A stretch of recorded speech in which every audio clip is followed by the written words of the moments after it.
New Zealand जाने का plan बना रहे हो 2026 में और कंसल्टेंट बोल रहे हैं कि इजी पीआर हो जाएगा, इजी जॉब हो जाएगी, इजी लाइफ हो जाएगी, लेकिन सच में ये रियल है या फिर फेक है? तो मैं आपको आज बताऊंगा न्यूजीलैंड की ग्राउंड लेवल की रियलिटी, जो कोई नहीं बताना चाहता और कोई नहीं चाहता कि आपको सच पता चले।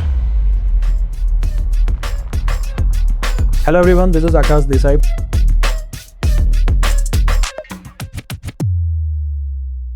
सबसे पहले सच सुन लो कि न्यूजीलैंड कोई अर्निंग डेस्टिनेशन नहीं है। अगर आप सोच रहे हो कि मैं उधर पैसे कमाने जाने वाला हूं तो आप शायद स्ट्रगल कर सकते हो, लेकिन अगर आप सोच रहे हो कि आपको स्टडी करनी है तो आपका डिसीजन जो है वो बेस्ट हो सकता है, क्योंकि जो न्यूजीलैंड है वो स्टडी डेस्टिनेशन है, वो अर्निंग डेस्टिनेशन बाद में है। अभी मैं वर्क रियलिटी की बात करता हूं तो अब गुड न्यूज है यहाँ पर कि 2026 में स्टूडेंट जो है 25 आवर्स पर वीक जो है वो पार्ट टाइम जॉब कर सकते हैं और उनको जॉब मिलना गारंटेड नहीं होता है। ये एक प्रॉब्लम है, और मिलती भी है तो आपको जो जॉब मिलेगी पार्ट टाइम के अंदर वो मिलेगी कुछ इस तरह की क्लीनिंग की, रेस्टोरेंट की, वेयर हाउस की। स्किल्ड जॉब मिलना टफ होता है स्टूडेंट टाइम में, यानी कि जब आप स्टडी कर रहे होते हो। अब बात करते हैं बिगेस्ट शॉक। सो बिगेस्ट शॉक जो है वो सबसे ज्यादा है आपका लिविंग कॉस्ट, यानी कि अगर आप न्यूजीलैंड में हो, आप स्टूडेंट वीजा पे हो, तो आपका जो लिविंग कॉस्ट होने वाला है वो बहुत ही एक्सपेंसिव होने वाला है। वो अप्रोक्सीमेटली आपको जो है मिनिमम 60,000 रुपीज से लेकर 90,000 रुपीज तक पड़ सकता है, यानी कि मोटा मोटा आपको 70,000 से 1 लाख तक का आपका लिविंग कॉस्ट हो सकता है इंडियन रुपीज में। और अगर मैं साल की बात करूं, टोटल एक्सपेंस की बात करूं, तो 20 लाख से लेकर 30 लाख तक का आपका एक्सपेंस हो सकता है, क्योंकि पार्ट टाइम जॉब से आप सिर्फ सर्वाइवल कर सकते हो, आप सेविंग नहीं कर सकते, आप अपनी ट्यूशन फीस नहीं पे कर सकते। बट डिपेंड करता है कि आप कौन सा कोर्स और कितने ड्यूरेशन का कोर्स आप लेके गए हुए हो। ओके, पीआर की जो रियलिटी की अगर मैं बात करूं तो आप सबसे बड़ा मिथ आपने यही सुना होगा, कंसल्टेंट बोलते हैं कि पीआर बहुत इजीली मिल जाएगा, लेकिन रियलिटी कुछ ऐसी है कि पीआर तब मिलेगा जब आपके पास स्किल्ड जॉब होगी, आप हाई सैलरी आपको मिल रही होगी, आपकी जो जॉब है वो डिमांड में होगी, फील्ड में होगी। तो ये चीजों का आप जरूर से ध्यान रखो अगर आपको कोई पीआर के बारे में बताता है तो। ऑनेस्ट ट्रूथ की अगर मैं बात करूं तो बैचलर हो या मास्टर्स हो,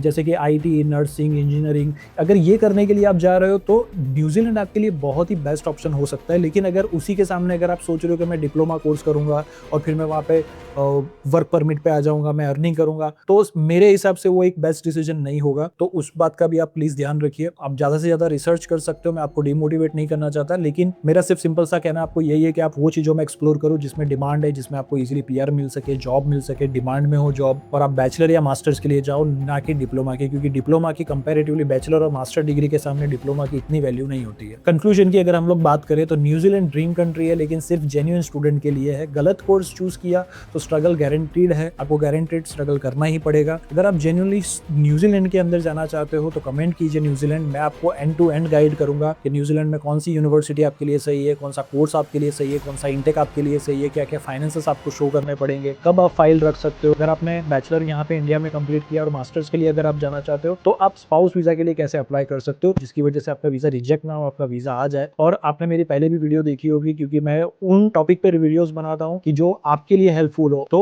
ये उन लोगों के लिए भी है कि अगर आपका किसी भी कंट्री में, जैसे कि Canada, USA, UK, Australia, Germany, New Zealand, कहीं पर भी अगर आपका ऑलरेडी पहले से रिजेक्शन है, आपने जो होप है वो छोड़ दी हुई है, तो आप मेरी काउंसलिंग बुक कर सकते हो। मैं आपका केस समझूंगा, उसके बाद मैं आपको गारंटी भी आपको दूंगा कि आपके वीजा आने के चांसेस कितने हैं। तो अगर आप भी सोच रहे हो इस कंट्री में student visa, visitor visa, spouse visa में जाना, तो आप जरूर से कांटेक्ट कर सकते हो। नीचे मेरा लिंक दिया हुआ है, आप मुझे कांटेक्ट कर सकते हो, काउंसलिंग बुक कर सकते हो। फ्री काउंसलिंग है जिसमें मैं आपकी प्रोफाइल देख के आपको गारंटी दूंगा कि आपके वीजा आने के चांसेस कितने हैं। सो बिना किसी देर के मिलते हैं here it on that follow.